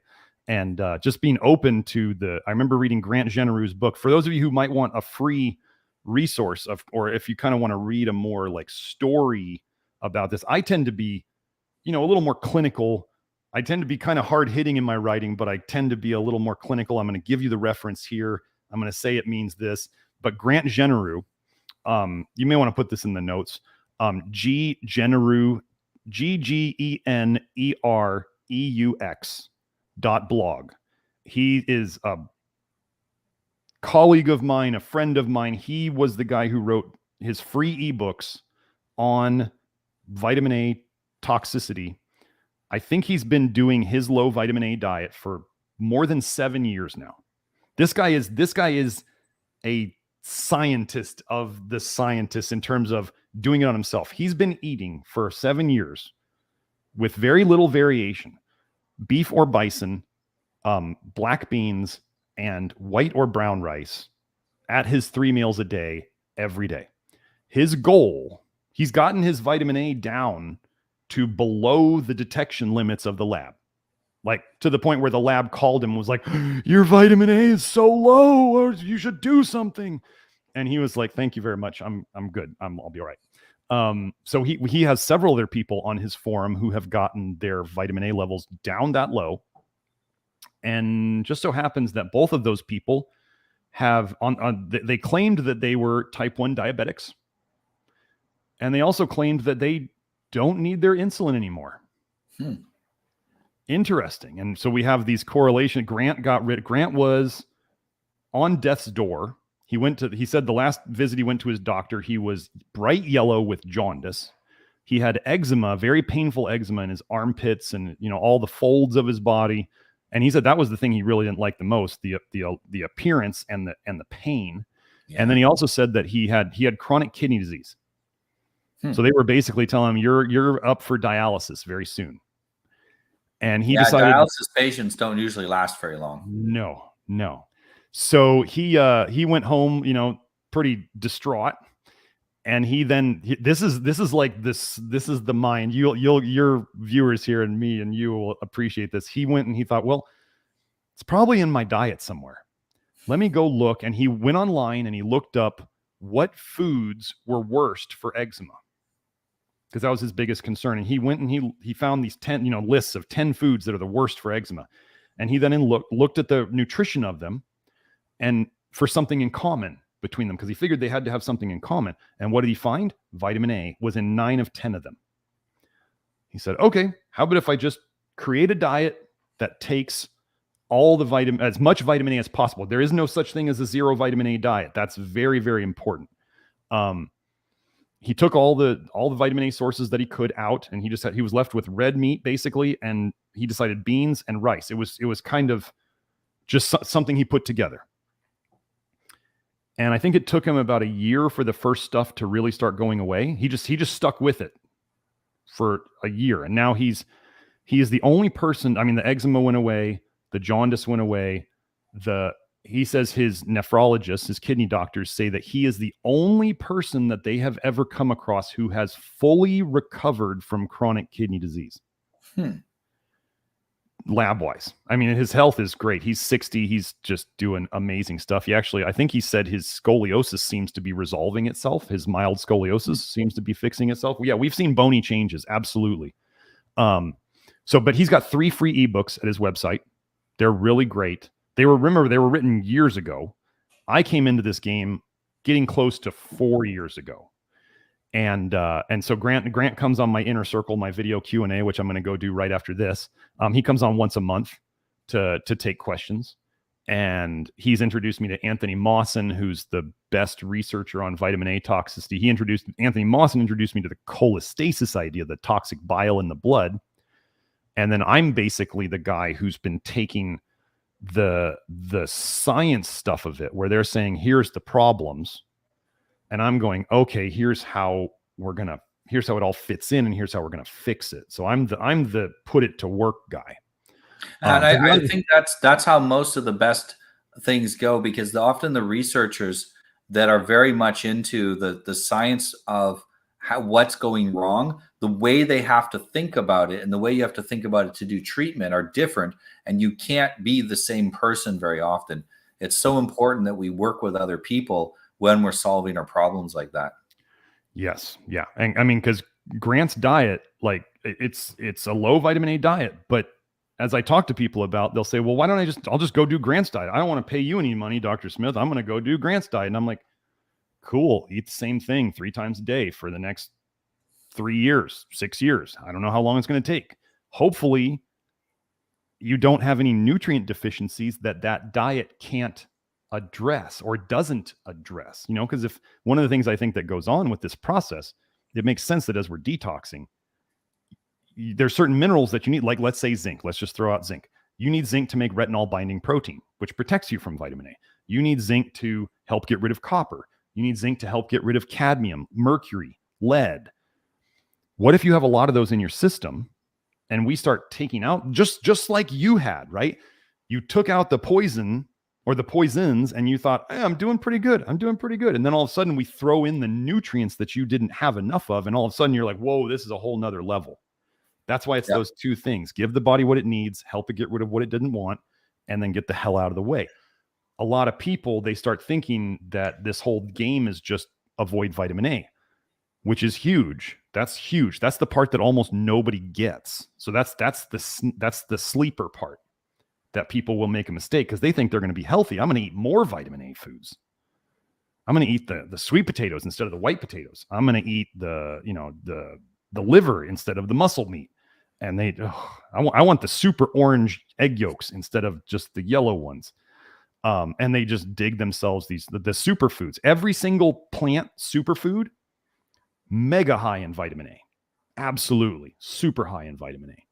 So they're doing their intention is good. They're just misled. But think about it. During a detox, you're going to need more nutrients to get you out of it. Because you've accumulated this toxin over years, decades, whatever.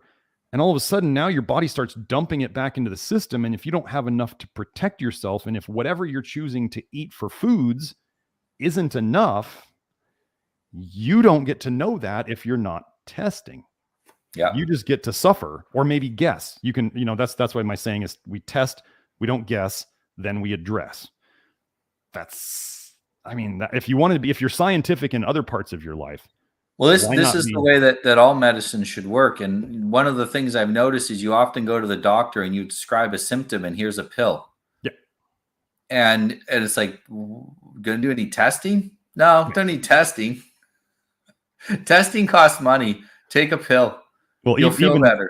Even now they're getting into, the doctors are like, well, the insurance isn't covering vitamin D tests anymore, so we're just not going to run them. And I was like, that was medicine's one attempt to like do nutrition, right? Except they're now poisoning people with rat poison. So I want to make sure that I'm clear with people on this vitamin D thing. Here's what I know. Humans need sunlight or ultraviolet B light to live. Taking vitamin D supplements is taking rat poison. I regularly get people better by stopping their vitamin D supplements and telling them to get some magnesium, get some zinc, get out in the freaking sunlight, or you get a sun tanning lamp like a Spurdy and use it. And that helps them so much. I am a little skeptical of the vitamin D science. So remember, I'm separating light. I'm saying we absolutely need light. That I know. The vitamin D science, well, here's what I'm going to blow your mind with now, right? We talked about retinol and ethanol and methanol. What about cholecalciferol and calcitriol? And we start talking about more alcohols. I don't know. All I'm saying is I keep a very open mind. I know that I get people better by getting them off vitamin D supplements, and cod liver oil has vitamin D in it too. And I get them off of this and they feel better. Well, this is one of the reasons why it's important to, if you're having health issues or you're really concerned about your health, or if you're an athlete and you want to, if you're an athlete, you have to maximize your health to maximize your performance, is to join a group like what you have. Because when you're in the group, as new things come up, when you're sure that it's working, you drop it in the group. Oh yeah. I'm about to drop something very big. Yeah. Yeah. And it's something, and I know it works. I've been doing it for a little while. That's why you don't just read a book on this. You don't just develop a protocol and then run it for 10 years. You want to make sure that you're staying on top of things. It's the only place that I know of in the world where you can stay on top of this. There might be someone else doing it somewhere else that's being real quiet about it, but your group's the only place where you can, for a very little amount of money, sign up and get the latest and greatest what's happening on this. When new things are coming out, it's every few months you're coming up with refinements to the system, and each time there's a refinement, it improves the velocity and the effectiveness of what you're doing. Yeah. And I think this is incredibly important for people to realize. This is evolving right now. We are digging through 100 and something years of doing it wrong. We're compensating for maybe thousands and thousands of years of eating for survival rather than eating for optimal health. And this is not really ever been done before. What you're doing has not been done before in the way that you're doing it, where you've gotten this far. Otherwise, you could just copy what the other people had done. So yeah, join your group. Go check out the website, people. Join his group and follow along with what's going on. Let's wrap it up there. Yeah. Because we're closing in on 2 hours now, and I got to get ready for my next clients. Absolutely. And I know you've had a busy day today. You've been going nonstop. Oh, I got to go talk for another hour and a half to my private inner circle. But this is what I tell people is like, I'm fine. This is not an abnormal thing for me. I would talk, sometimes I'd have my group, I'd have my live stream, my group, and then I'd talk to you, and and then I'd talk to somebody else's schedule. Like I'm going to be on, like my brain has to be on for like 6 hours today straight, like, performance on, right? This is what happens when you get less toxic. Is your brain works the way it's supposed to. I know genetically my brain is like my dad's, but getting it to function right, there's the genetics, and then there's actually, the genetics loads the gun, the environment pulls the trigger, right? So I've made the brain environment better. It's helped you make your brain environment better. So but yeah, it's a long Friday for me. Yes. So you're telling us that getting the different alcohols out of our brain makes it function better. But alcohol, I think that's not too controversial for most people. Well, here's a mind blower. Every single neurotransmitter detoxes into an aldehyde. Dopamine oxidizes into dopaldehyde. They call it dopal because they like to hide it from you. They like to call it retinal and dopal. They try to hide the aldehyde thing from you, so you don't realize. Most people look at aldehydes and they're like, wait, I heard those aren't good. Histamine turns into an aldehyde. Like all oxalates go through the ALDH pathway. So there's all these aldehydes. So basically where I've come to is between aldehydes and the cholestasis, they are completely intertwined. They cannot be separated. So, but yeah, getting the aldehydes out is aldehydes. Think of aldehydes as like chronic disease, acids, too many. And I'm not saying the acid alkaline BS. Too many acids, like retinoic acid, is the most damaging form of vitamin A. Too many acids is like acute disease. So acids are more like acute disease. Aldehydes are more like your chronic disease. And that's a theory I've been working on, but it seems to be panning out pretty well. People are going to watch this. This is the thing I just warn people about with the whole, this is not a game. I'm going to tell you one of the biggest mistakes I made during this process. I thought through reading the literature that drinking alcohol what I read was it kind of kicks vitamin A out of the liver into the system, into the blood. And I thought this was going to be good I thought that was detoxing the liver, right? It's helping to detox the liver. So there was a period of time where I was doing like medicinal, like a shot in the morning and a shot in the evening. I think that set me back like 6 months or a year because it's not detoxing anything. Actually, what it's doing, so the alcohol comes into your liver, it displaces the retinol. Because why does it do that? Slow death versus long death. Alcohol will kill you in one night, right? Let me tell you about the guy who killed himself with vitamin A, how long it took him. 1974 New York Times article. Scientist. 10 days. He took 100,000 units of vitamin A a day, and he drank a gallon of carrot juice a day. 10 days to kill him. Okay. They said he was bright yellow when they found the body. Like bright yellow. He looked like a banana. So we can say that alcohol is more toxic and easier to overdose on than vitamin A. So what does the body do? It says, I want the slow death. So it will kick out vitamin A into the blood temporarily, pull the alcohol in, detox the alcohol so it doesn't kill you quickly, and then the vitamin A just comes back in later. It just moves it out, and then You're just giving your liver a heavier load to carry. Yeah. I mean, nobody ever. There's no research out there that anyone can find that's any use that says any amount of alcohol is good for you. There's no amount of alcohol that's good for you. We all make. I'm not making any judgments. We all make choices that aren't good for us every day, right? So people are. Well, that's part of the thing about taking proper care of our health allows us to indulge a bit without massive health consequences. Yes. Well, I can actually make it so, as you're kind of noticing, this is the way I felt at times with alcohol, is I started going, my liver's working so damn well that I have to drink so much alcohol to get anything. I was like, this is not worth it. Like, what I'm having to shove down beers to get a buzz. Like, what am I doing? The only time for me that it is fun is if I go out with people, and it's especially fun when I've drank and they've drank and I'm fine and they're a little wasted. That's when you get all the secrets. Anyway, but yeah, I started going, like, I have to buy like a stronger beer and I have to drink them faster. And I was really looking at it going, gotta switch to the hard stuff, man. Gotta switch to the hard stuff. But I was looking at it going, what the hell am I doing? Am I going to purposely intake more poison to get the poison effect so that I can feel something? And then basically, one thing I've learned is anything that affects up here chemically that you're taking that affects your brain, it's affecting your liver. That's the main thing it's affecting. And that's why it's affecting your brain. So, well, look, if you're watching, instead of making every possible mistake under the sun on your own, go somewhere where someone has made the mistakes for you and figured out what the solution is and has got the actual answer to your problems. Save yourself years of time and effort and unnecessary pain experimenting on yourself.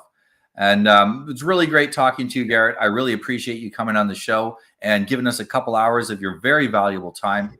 And I'm looking forward to seeing you next time. Yes. We'll talk. Take care. Bye. Bye.